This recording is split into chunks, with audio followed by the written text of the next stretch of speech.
ታሪክን የኋሊት የበጋው መብረቅ በሚል ቅጽል ስማቸው የሚታወቁት ሌተና ጄኔራል ጃገማ ኬሎ ከዚህ ዓለም በሞት የተለዩት የዛሬ 8 ዓመት ልክ በዛሬው ዕለት ነበር። አርበኛው ጃገማ ኬሎ ጣሊያን ኢትዮጵያን በወረረችበት ወቅት ከፍተኛ ተጋድሎ በማድረጋቸው ይታወቃሉ። ጃገማ ኬሎ የተወለዱት በጅባትና ሜጫ አውራጃ በደንቢ ዮብዲ ወረዳ ውስጥ በ1913 ዓ.ም ነው። ለቤተሰቦቻቸው የመጨረሻ ልጅ የሆኑት ጃገማ በልጅነታቸው ወላጅ አባታቸውን በሞት በማጣታቸው ያደጉት ካጎታቸው ጋር ነው። በልጅነታቸው አደን ይወዱ የነበሩት ጃገማ የ15 ዓመት ልጅ እያሉ ጣሊያን ኢትዮጵያን ወረረች። ታዳጊው አዳኝ ከሌሎች ኢትዮጵያውያን አርበኞች ጋር ሆነው ጫካ ገቡ። በአጭር ጊዜ ውስጥ በርካታ አርበኞችን በማስተባበር ታዋቂ የጦር መሪና አስተባባሪ መሆን ቻሉ። በተለያዩ የጦር ሜዳዎች የጣሊያን ጦር ድል እያደረጉ አካባቢያቸውን ነጻ አድርገው ቆዩ።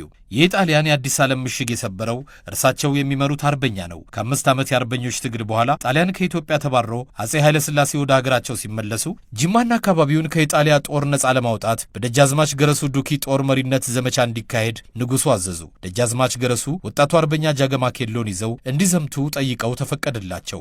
አንድ ጊዜ እዚህ ጅማ 33 ዓመተ ምህረት ቀዳማዊ ኃይለ ሥላሴ አዲስ አበባ ከገቡ በኋላ ደጃዝማች ገረሱ ዱኪ የሚባሉ የወሊሶ አርበኛና ባለባት ተኔ ጋር እንታወቅ። በጣሊያን ጊዜ እሳቸው ጋር የሄድኩ የአርበኝነት ስራ ሰርቻለሁ። ስለሚያውቁኝ አሁን የጅማን ጦርነት ከእንግሊዞች ጋር እንዲወጉ እሳቸው በአዛዥነት ተመረጡና ተሰጣቸውና ወደ ጅማ ሲሄዱ የግቤን ድልድይ ቆርጦ ከለከላቸውና በጣም ወደ ጅማ እንዳይጠጉ አስቸገራቸው። በኋላ በአርበኝነት ጊዜ ስለምንታወቅ ጃገማ ኬሎ የሚባል አርበኛ አለ። ጃንሆይ እሱም ቢሰጡኝ በጅባትና ሜጫ በኩል ቀድሞ እሱ በጅማን ለመያዝ እንችላለንና እሱን ይዘዙልኝ ይለዋቸዋል።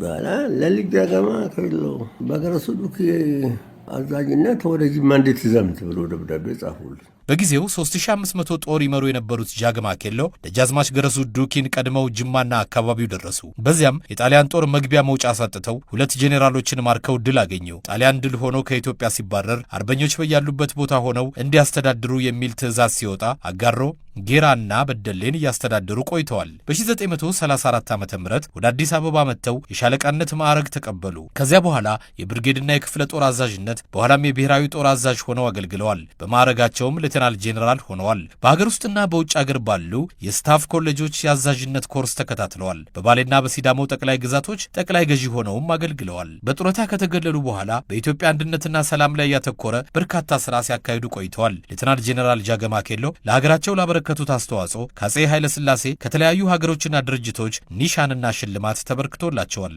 ጄኔራል ጃገማ ኬሎ ባደረባቸው ህመም ምክንያት በተወለዱ በ96 ዓመታቸው ከዚህ ዓለም በሞት የተለዩት የዛሬ 8 ዓመት በዛሬዋ ዕለት ነበር። ሥርዓተ ቀብራቸውም በቅድስት ሥላሴ ካቴድራል ተፈጽሟል።